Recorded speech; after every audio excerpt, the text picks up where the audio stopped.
Hola, que Dios te bendiga. Qué interesante el lenguaje en que Jesús se comunicaba con las multitudes. Dice la palabra de Dios que Jesús hablaba con las multitudes solo a través de parábolas. Y sin parábolas Él no hablaba con las multitudes. Pero con sus discípulos sí, Él le dedicaba tiempo para explicar cada una de las parábolas. En Mateo capítulo 3 encontramos muchas parábolas, pero una de las principales es la del sembrador. Jesús nos habla acerca de que un sembrador salió a sembrar y cayó la semilla en diferentes campos y en cada uno tuvo un efecto diferente. Ahora, lo interesante es que la semilla cae en todos los campos, ¿no? Y siempre encontramos personas que escuchan la palabra de Dios, pero no produce lo mismo en cada una de las personas, porque el efecto que produce es cuando entra en nuestro corazón, ¿no? Entre estas cuatro entonces encontramos la primera que cayó junto al camino. Vinieron las aves y la comieron, la arrebataron.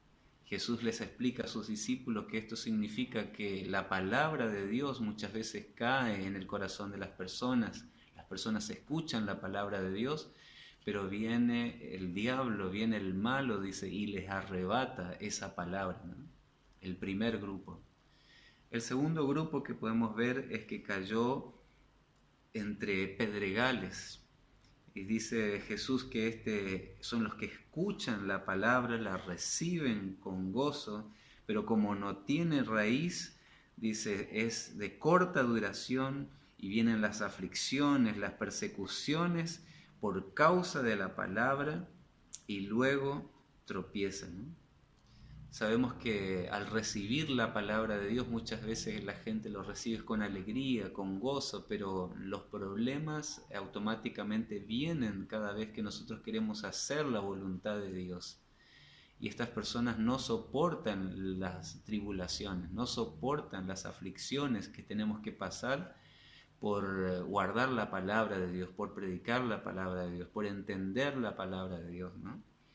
La tercera son la que cayó entre espinos. Y Jesús nos explica que estas son aquellos que están preocupados por los afanes y el engaño de las riquezas que ahogan esa palabra y hacen que la planta no pueda crecer, ¿no?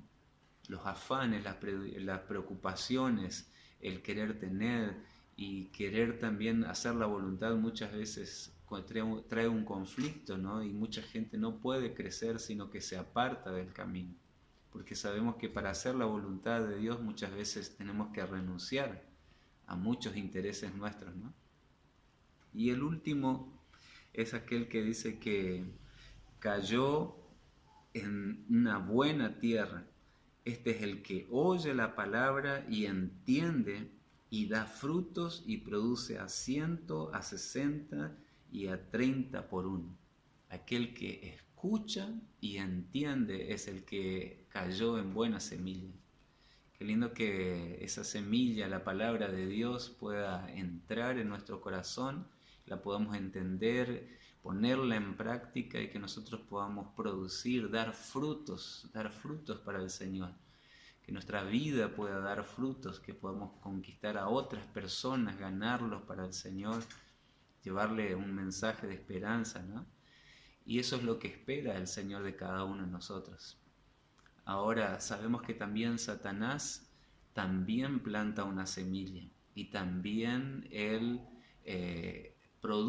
esa semilla produce fruto, pero la semilla que Satanás planta en el corazón del hombre es la mentira y el engaño, la que siembra en el corazón de la gente. Y eso produce frutos también en aquellos que escuchan esas mentiras, ¿no? Qué bueno que nosotros podamos ser esas personas que podamos recibir la palabra de Dios, escucharla y entenderla y producir buenos frutos en nuestra vida para el Señor. Esa semilla que es la palabra de Dios, la verdad de Dios pueda renacer en nuestros corazones. Que el Señor te bendiga.